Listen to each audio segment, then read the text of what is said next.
សងដោយការឈឺចាប់នឹងថាបងពិតជារឿងយកគេ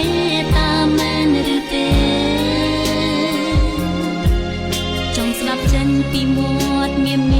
ថាបងស្អប់អូនរំស្ងួនគិតថាអូនលែងសំខាន់ហើយតើមែនទេ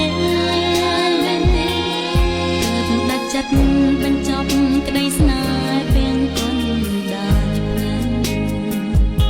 អូនដឹងថាអូនមិនអាចស្មើគេទើបបងយកគេជំនួងរូបអូនជាក្បូនសម្រាប់បងឆ្លងពេលបងដល់ត្រាយហើយក៏បង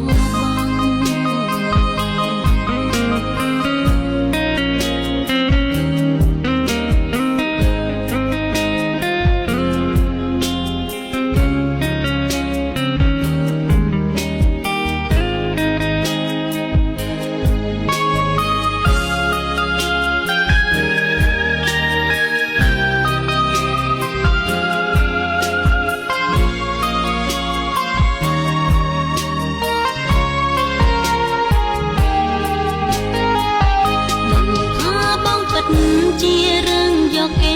តាមមែនឬទេចង់ស្ដាប់ចេញពីមុខ